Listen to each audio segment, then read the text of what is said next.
Welcome friends, welcome to Physics in 20 minutes. Today first work is we are going to learn the basics of graph plotting.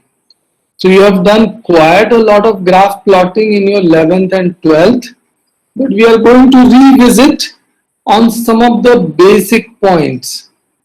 So let us see what are these important points when you plot the graph before we take up today's experiment. So first of all, we all have to use a millimeter graph paper. So the graph papers which are generally available in the stationery stores next to your home would be those green color graph papers which are calibrated in millimeter scale. Most of the journals that you buy from stationery stores, they have the graph paper which are again marked in millimeter scale. So a millimeter graph paper looks like this. Now remember this diagram here, this figure here is not to the scale. So please overlook that part. So you can see that these are centimeter lines. This is first line and this line is after 1 centimeter. Then interval from here to here is divided into 10 equal parts and each part will be a millimeter. At every fifth millimeter, there is a half a centimeter, you get another bold line. You all can see the zoomed part. You can see that the boldest lines are centimeter lines. So they are drawn vertically and they are drawn horizontally. Then the lines at half a centimeter, they are drawn little fainter. And then millimeter lines are drawn even fainter. This is how the graph paper in general will look like. Now you have to choose a suitable x and y axis on the graph paper. So I'm showing you one of the choices. Other choices I will show you later. So this is my x axis. This is my y axis. You might even choose to draw these x and y axis at this extreme border. I have left some space over here and here to write the scale and maybe for binding. Your independent parameter goes on the x-axis and your dependent parameter goes on y-axis. Now the question is, what are independent parameters and what are dependent parameters? So can anyone tell me what is an independent parameter and what is a dependent parameter? When we say y is equal to f of x, then it means that x is independent parameter and y is depending on x. That's right. Mathematically, y is equal to f of x, then x is independent and f of x is dependent. So in that case, x you will plot here, f of x you will plot here. Another example I will give is the example of time period of simple pendulum. The time period of simple pendulum depends on its length. Length is an independent parameter. An independent parameter is the one which you can control. So length of the simple pendulum you can control with some degree of accuracy. If you remember the experiment you did, you fixed the length and then found the time period. The time period depends on the length. So time period is my dependent parameter and it was always plotted on y-axis. In any graph situation, the dependent parameter goes on the y-axis while independent parameter goes on the x-axis. Then writing scale is the next part. On per centimeter basis, one should mark the scale. So you should mark the scale on the x-axis, you should mark the scale on the y-axis, and you should write the scale on the top here. So for x-axis, what is your value on a per centimeter basis?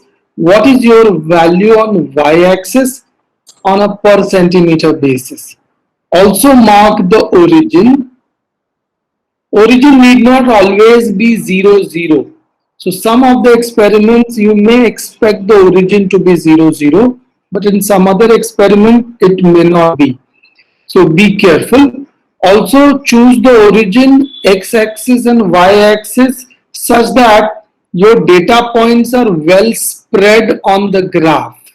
So suppose you have 5 points on the graph, then you should not choose all the 5 points in such a way that you are only in this corner of the graph or maybe somewhere in this corner of the graph. No, choose your scale and xy axis and origin in such a way that all the 5 points are well spread.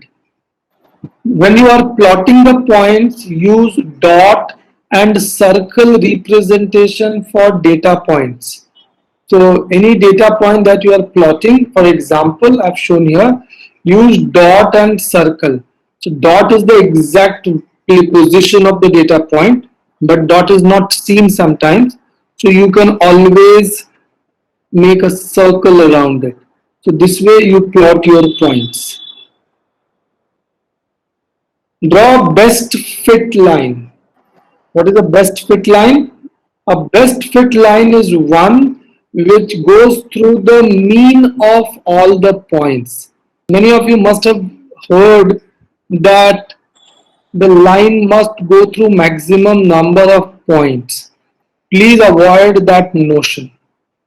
Here, if you want to draw that kind of line, then your line will be mostly going in this direction from here to this way. And you can see that in that case, you will exclude these 2 points.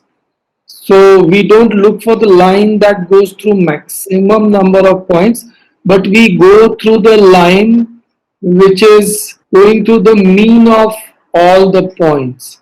So this is my best fit line. Remember this. Then most of the time you will have to find slope of the line. To find the slope of the line, use cross and circle for representing the points that you will use to find the slope. And also you take the slope points which are widely spaced. So I'll show you in an example. These are my 2 points which I'm going to use to find the slope. So I'm showing them by cross and circle. I use cross and circle to show that they are different from dot and circle, which is my data point. Remember, we are talking about the best fit line, the line which goes to the middle of all the points. It may not be going through any one of the data points. So always take fresh pair of points and then find your slope. Don't use the data point for slope calculation. Also be careful, I'm using a red color just for the representation purpose. All the markings on the graph paper you have to do only by a sharp pencil. When you are using pencil, use a HB pencil which are very commonly available, or you can go to take B2 pencil also, little darker pencil. Darker pencil. Yeah. Use it. Okay, but see to it that the tip is sharp. You cannot do a graph work with a blunt tip. Also, when you are drawing the best fit line, the best fit line has to be drawn in one stroke. It should not be drawn in 2 or 3 strokes. So don't run your pencil 2-3 times over it. Ragado mat use. Just in one stroke, you have to draw a sharp line. Another precaution that you take, that you take a long enough scale, plastic ruler or steel ruler. It should be long enough to give you that straight line in one stroke. Don't take a short scale, say from here to here, draw half the line, then you extend the scale further, then draw the line up till here, then you extend the further and draw the line up till here. Don't do that. It will be incorrect. So this is how we have to go. These are the 2 points which I have marked. They are the points used for slope calculation. So you can see that these 2 points are chosen very much separated from each other. So don't choose one point here and the other point very next to it. Choose one slope point maybe on one side of the data points and take the other slope point towards the other end of the data points. That is very important. Find delta x and delta y so that you are familiar. You draw horizontal and vertical lines. Wherever they meet, you stop. This distance is delta y and this distance is delta x. Then your slope is given by delta y by delta x, and slope calculation must be written on the graph paper using pencil only. So using pencil on the graph paper, you write down the slope calculation. There are other types of graphs sometimes you may encounter. A graph can have negative y-intercept. In that case, most of the explanations remain same, but since you are expecting a negative y-intercept, you have to place your x-axis slightly above than the bottom so that your negative y-intercept can appear somewhere here. So in this case, your graph may look like this and you will get a negative y-intercept. Then there are some graphs where you may expect negative x-intercept, and in that case, generally the graph is drawn in a way that the vertical line is somewhere towards the middle of the graph paper. The y-axis is not at the extreme left, it is somewhere in the middle. Also, if your data points have large spread, then you can plot the entire graph in a landscape mode instead of plotting in a portrait mode. So if your x-axis varies by a large amount and y-axis does not vary by that much, then you can choose the longer side of the graph paper as your x-axis. In this case, I plot my graph and I will get my negative x-intercept over here. Important point, of course, when you are drawing this kind of graph or in the previous where you are getting negative y or negative x-intercept, there the origin will be 0, 0. What I have shown is a straight line graph. Maybe in some experiment you get a curved graph. When you get a curved graph, again the principle remains the same. The curved line goes to the middle of all the points.